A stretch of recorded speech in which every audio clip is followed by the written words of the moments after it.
Warhammer 40k has a long and fabled history that has been around since the 80s. The fans of the franchise have been around just as long and made the series what it is today. From long and complicated lore to fan-made creations that have led to the rumored live-action series currently in production at the time of writing this, which, as some of you may know, is being produced by community legend Henry Cavill. The latest addition within the franchise is Space Marine 2, a fast-actioned, high-gore, storyful masterpiece that follows the former Captain Titus of the Ultramarines after his experience on Graia within the story of the first and very cleverly named entry in the series, Space Marine. The series has been a massive success within both the Warhammer fanbase and the typical and more mainstream gaming spheres, bringing more and more attention to the lore and story of the greater Warhammer universe. With great story play, PvE, and while limited at the moment, great PvP that takes a step back from the typical shooter style gameplay that we normally see, the game has shined a light on a franchise that has, for the most part, been in obscurity to the average gamer or consumer. While the jury is still out on whether this will have negative or positive consequences for the franchise, there is one thing that is certain. Space Marine 2 is transforming the Warhammer player sphere, redefining gameplay for major game releases, community engagement, and the future of the franchise as a whole. At the time of writing this, and to my knowledge, Mr. Editor, correct me if I'm wrong, there are 12 video games within the franchise. But for the sake of concept and topic, we're going to focus on just a few of them as well as tabletop. For those of you who aren't familiar, Warhammer 40k originated in 1987 when the first edition titled Warhammer 40,000 Rogue Trader was released. Over the years, the game has evolved and changed to the current 10th edition, and the lore has expanded and adapted to be the epic, grimdark universe that it is today. Consisting of building and painting your preferred faction's models, mine is the Black Templars, and creating an army list to fight an opponent's army. The tabletop game has been a fan favorite among many tabletop gaming enthusiasts, including myself. The game consists of a few different game modes with different objectives, but the main mode you will see is an objective-based game mode where you have to capture and hold certain points across a playfield in order to gain primary and secondary points. The winner being the player with the most points at the end of the match. You'll see this playstyle in most tournaments and even in private matches. There are also video game entries, but for time, as mentioned above, we're going to briefly cover just a few relevant games for this video, which in timeline order is Space Marine 1 and finally Space Marine 2. Titus is also mentioned in a few other games. I believe he's mentioned in Bolt Gun, but like I said, we're going to cover the first two games. Fair warning, there will be spoilers ahead. So a brief overview. Space Marine 1 follows Captain Titus as he wages war against a Waaagh of orcs, which for those of you who don't know, it's basically a massive war campaign that orcs randomly unleash in different parts of the galaxy in order to satiate their existential need for combat and war. During one of these campaigns, Titus comes into contact with a Chaos Legion, which, for the sake of not completely ruining the story for you, we'll say are there to capture an object for their nefarious needs. Needless to say, Titus needs to not only defeat the orcs, but also thwart the Chaos Legion. Oh, and again, for those of you who don't know, Chaos Legions are essentially Space Marines who now worship dark gods within an alternate dimension. How they came to be this way, well, that's a video for a different day. After the events of the game, our main protagonist Titus is labeled a heretic, someone who does literally anything that could even slightly be considered against the Imperium of mankind, but even more so against the Emperor himself. Titus is subsequently relinquished to the Inquisition, a faction within the Imperium whose main charge is hunting down those within the Imperium and the galaxy who could be considered heretical and dealing with them in a not so subtle way, if you can catch my drift. Of course, I am giving a severely broad overview of the Inquisition, but again, that's a video for another day.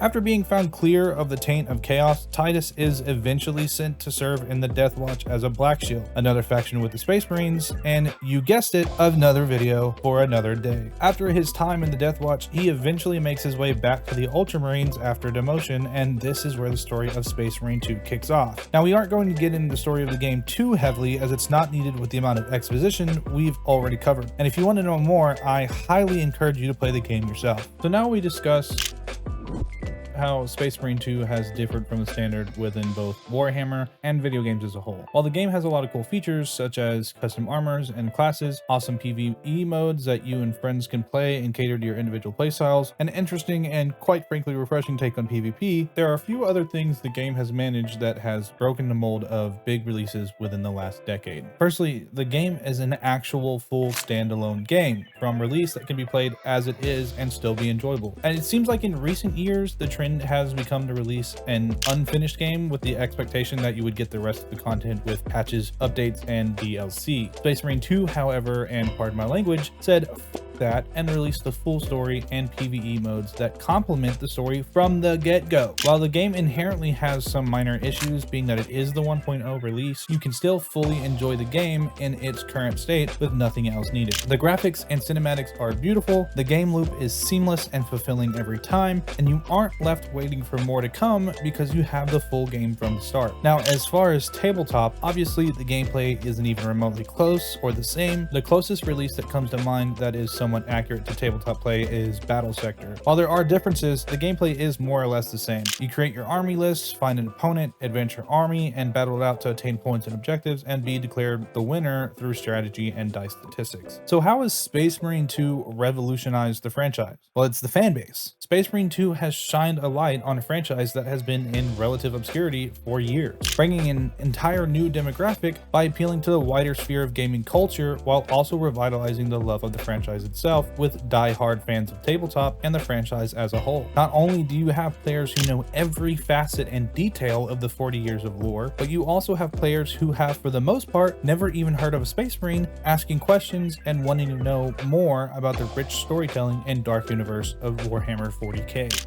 Now, in the grand scheme of things, what does all of this information mean? For many, the topic is pretty controversial. Die-hard fans are scared of how this could affect the future of the franchise. Will this cause unnecessary lore changes and retcons? How will people respond to the fact that there truly isn't a good ending for anyone or anything within the lore? Death and war are all you can expect in the universe of 40k. Personally, for me, I'm on the hopeful side of things. Maybe this will make people more willing to try tabletop. People are asking questions, reading lore, creating content, and more. Surely this can't be a bad thing, right? For years, the community has seemed stagnant and dead in terms of content due to Games Workshop, the company who owns the IP for Warhammer, constantly shutting down fan projects and seemingly actively trying to make their fans hate the hobby. Yet now, with the release of Space Marine 2, we're experiencing a fan-made renaissance of content. From fan-animated projects like the recently released The Awakening, focused on the Necrons, an alien faction, and the Dark Angels, a loyalist Space Marine faction, to fan-made content regarding Warhammer, such as miniature showcases, painting live streams, and short-form lore videos being all the rage. And even to large productions with companies like Amazon backing them also in the works. It feels like the franchise is suddenly alive and well again, moving in the right direction to finally get the things that we as fans want.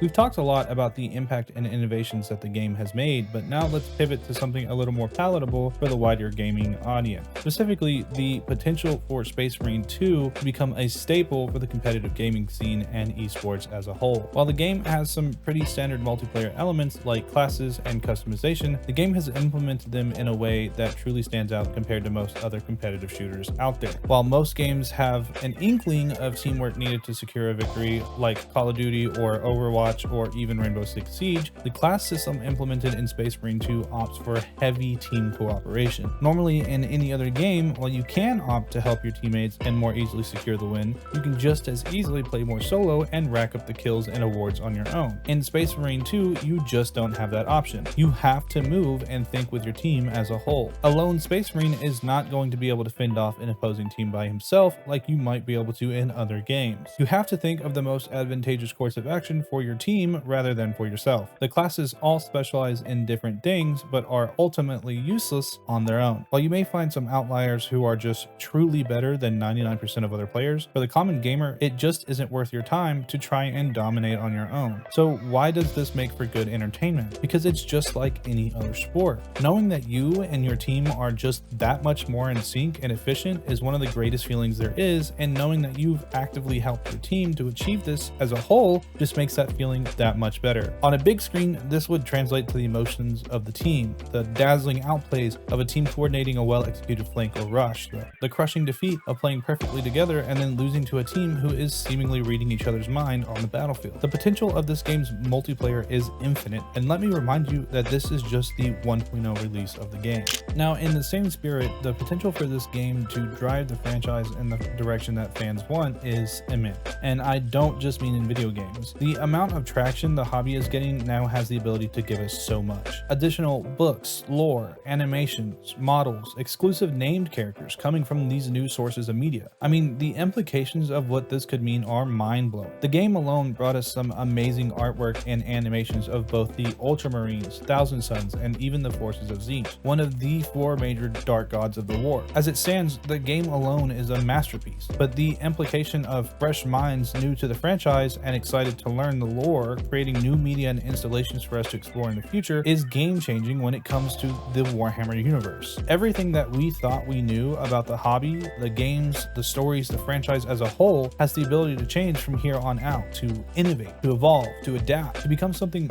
greater than we ever expected it to be. As a creator, I personally cannot wait to see the content that we're going to get as time progresses and as the game gets more and more coverage and as more and more people get their hands within the lore and grimdark stories of the Warhammer universe. Everything that we know from here on out is going to be crazy. We're going to get to see things that we never thought we would see. We're going to get to see the franchise going in directions that we never believed they would. Whether you're new to the hobby or you've been in it from the start, there's no denying that the future of the hobby and the franchise is exciting. So in conclusion, Space Marine 2 has been a lot of things for a lot of people, but ultimately it is change. It is the reinvigorating, the renewal, the innovation of a series that has been stagnant for decades. Space Marine 2 has the ability to impact the wider gaming sphere as a whole, as well as the esports sphere and the Warhammer sphere. When it comes to tabletop lore, books, and everything that we know can be changed by Space Marine 2, and the wider impacts of the game is something that we need to watch out for, to study, to keep on our radar for the future. For me personally, I'm excited for the future developments and the implications for the gaming industry as a whole. The game has the ability to reshape major game development studios and the way they release their games. Taking a look at this game gives us the ability to see what the future could look like and should look like. And ultimately, I'm excited, and I think you should be too. But for now, I've been Calketh, and this has been Space Marine 2: A Revolution. Thanks for watching, and if you like this kind of content or want to see more, don't forget to subscribe and hit that like button.